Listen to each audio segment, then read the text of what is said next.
hello guys! Hello Gemini! Welcome dito sa aking channel, Gemini.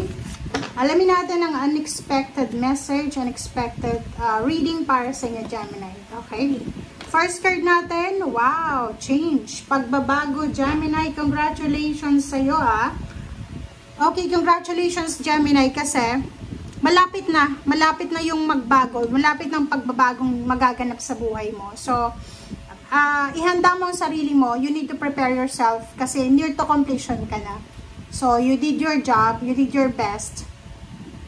So, wala ka na dapat na isipin kasi, kumbaga, ginagawa mo yung part mo eh. And expect mo na positive outcome yung darating sa'yo. Kasi, diba, ginawa mo yung best mo eh. Diba? Hindi ka naman, kumbaga, naging pabaya. So, kung ano man tong hinihintay mo, or kung ano man tong minamanifest mo, just let go, let God, let it flow. And yung pagbabago na yan ay ipibigay sa'yo. Near to completion ka na. So, wag kang masyadong mag-alala. Wag kang magpapanik. Just prepare yourself lang. Ihanda mo yung sarili mo kasi maybe starting now, may mga good news na parating para sa'yo. Activation na siya, oh. Wind activation. So, ibig sabihin, ito yung congratulations talaga sa mga Gemini. Kasi, ibig sabihin, yung swerte ay nagsisimula na sa buhay mo. May ganun, diba? Na halimbawa, ilang taon kang sobrang parang malas na pinasukan ng malas yung buhay mo. But now, yung wind, diba? Yung flow ng wind natin, diba? Activated na siya ngayon or starting to activate siya. So, ihanda mo ang sarili mo kasi maraming swerte, maraming good luck, good fortune, victory and success, abundance, prosperity, gift, unexpected gift, love life, ano pa ba? Travel, international, authority, empowerment na pwedeng maramdaman mo, makuha mo in the near future.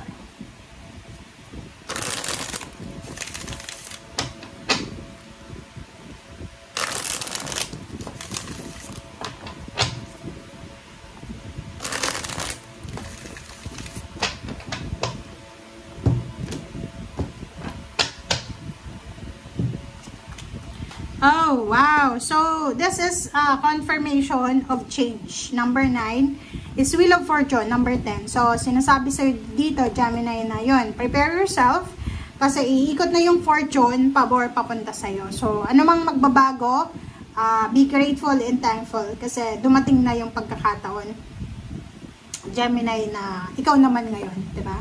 Pwedeng ilang taon ka nang naghihintay, but now, eto, nandito ka na. Diba? Nandito na yung pagbabago. Okay?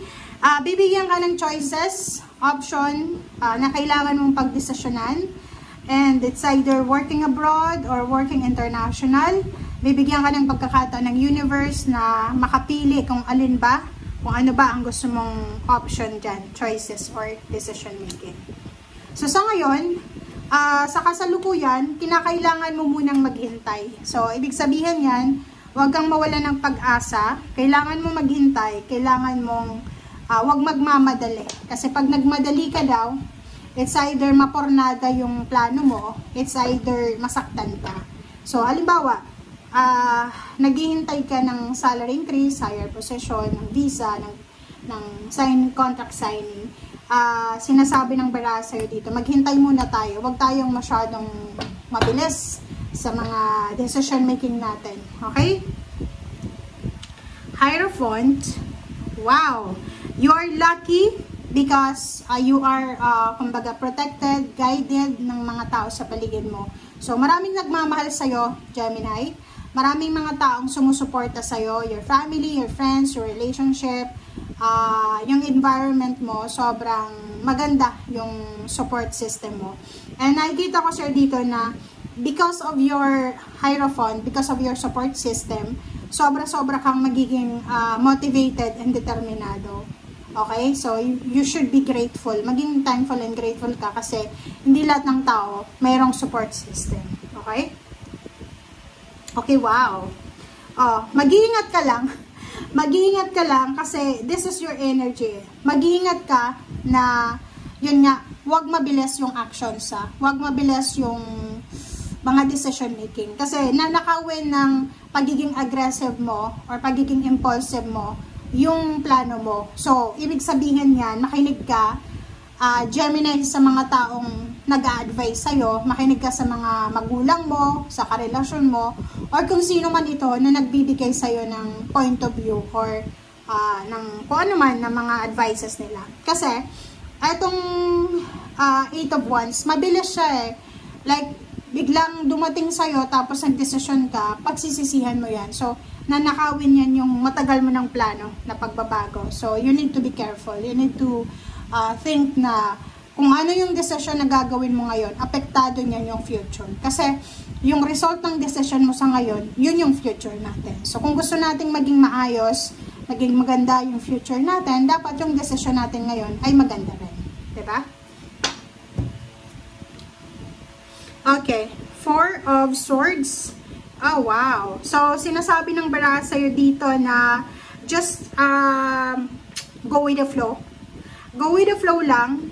Mag-reflect, magpahinga, mag-pray, mag-meditate, mag-relax. Yun yung pinaka-importante mo na dapat gawin sa ngayon, Gemini. Sinasabi ng baraha sa'yo na kalmahin mo ang iyong emotion. Huwag tayong maging aggressive, impulsive, huwag tayong magmadali. And kontrolin mo yung emotion mo. Huwag masyadong excited, huwag masyadong magalit, huwag masyadong parang yung magpapanik ka. Kung may panic attack ka, or may anxiety or depression, you need to consult mga professional, doctor. Kasi, dahil siguro, like for example, normal yan eh, kasi may mga Gemini na mabilis talaga silang umaksyon. And mas nagiging mas mabilis pag may panic attack sila. So, travel. Sinasabi ng baraha sa'yo na kung gusto mong mag-travel, you need to think first before you, kumbaga, decide. Planuhin mo muna. Okay? Like, halimbawa, isang pamilya na Gemini, bigla lang nakapag-isip na, pwede tayong lumipat ng city, ganyan, ganito, without considering ng mga expenses, magkano ba yung renta doon sa ibang city, magkano ba yung araw-araw, di ba, parang ganun. So, kailangan mong magdahan-dahan. And, sinasabi ng baraha, kailangan mong maghintay. Kailangan mong maghintay. And sa ilalim mo dito is Page of Pentacles. May good news about money. New beginnings, new job. Okay?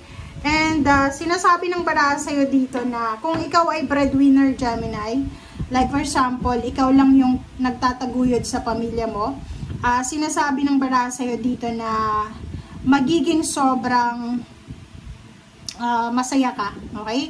Magiging sobrang masaya ka, and kasi may mga tao na pwedeng susuportahan kanila, diba?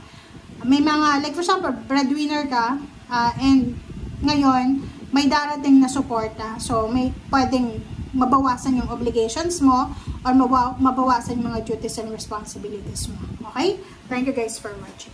Bye!